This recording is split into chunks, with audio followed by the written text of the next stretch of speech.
Dios les bendiga, hermanos y amigos. Les saluda una vez más su servidor en Cristo, Libardo Figueroa, desde Púlpito Virtual, y aquí estamos trayéndote personajes. Romanos 16, versículo 21 dice: en el nombre del Señor Jesús. Os saludan Timoteo, mi colaborador, y Lucio, Jasón y Sosípater, mis parientes. Señor, te alabo, Dios mío, te glorifico, mi Rey, te doy las gracias por darme el honor de servirte. Te ruego, Señor, que tu palabra una vez más te glorifique a ti y bendiga a los oyentes. En el nombre del Señor Jesús. Amén.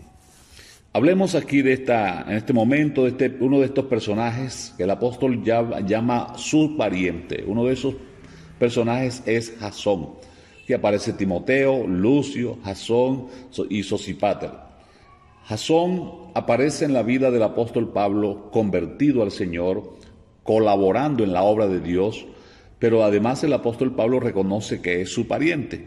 Es un pariente que ha aceptado al Señor Jesús, que a veces no miramos bien qué pasó con ellos. Por lo menos vamos a Hechos de los Apóstoles, capítulo 17, y leeremos un poco más acerca de Jasón. Dice en Hechos 17:5 que el apóstol Pablo estaba predicando.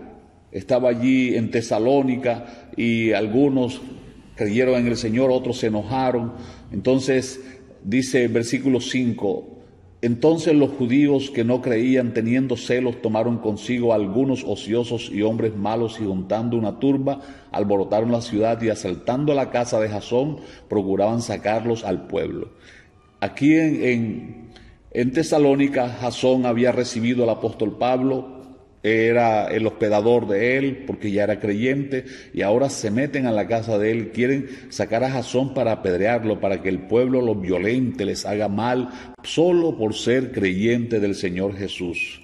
Entonces dice que no hallaron al apóstol Pablo, versículo 6, trajeron a Jasón y algunos hermanos ante las autoridades de la ciudad, gritando: estos son los que trastornan el mundo entero, también ellos han venido acá. O sea, no resistían que predicaran el evangelio del Señor Jesucristo, y Jasón está sufriendo ahora, está padeciendo, lo llevan ante las autoridades.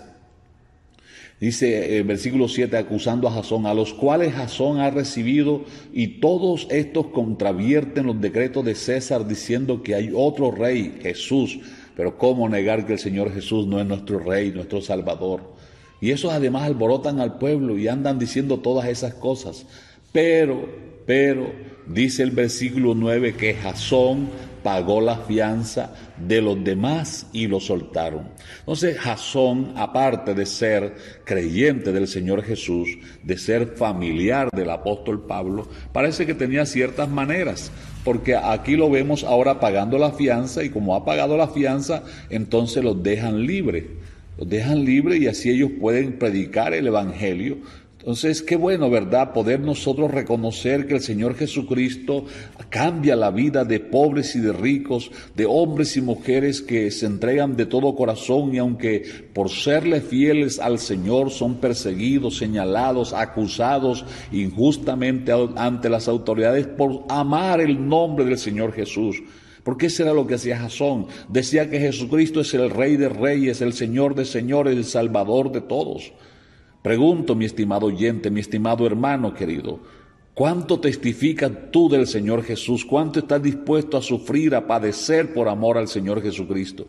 Si tú eres de aquellos que porque no te saludan ya no vas más a culto, que porque no te llaman, que porque no te mencionan, que porque no te celebran el cumpleaños ya te ofendes, tú realmente no amas al Señor Jesucristo. Y si así aspiras a alcanzar la salvación, déjame decirte que tú estás muy escondido en una burbuja irreal. Rompe esa burbuja, atrévete a hablar del Señor Jesucristo, derrama una lágrima siquiera por amor a Él. Entrégate al Señor Jesús de todo corazón, y que el enemigo se levante como se quiera levantar. Tú sigues sirviendo al Señor, sigue glorificando al Señor, entrégate de lleno y pon tus recursos al servicio del Señor Jesucristo. Los recursos que tienes, que sean un motivo para honrar al Señor, no para alejarte del Señor. Que con tus bienes honres a Dios, seas de bendición para los demás. Qué bueno invertir en la obra del Señor. Cada recurso que usted invierte en la obra del Señor, Dios se lo recompensará enormemente. No estoy predicando prosperidad, estoy predicando a Jesucristo, el Dios que salva y prospera.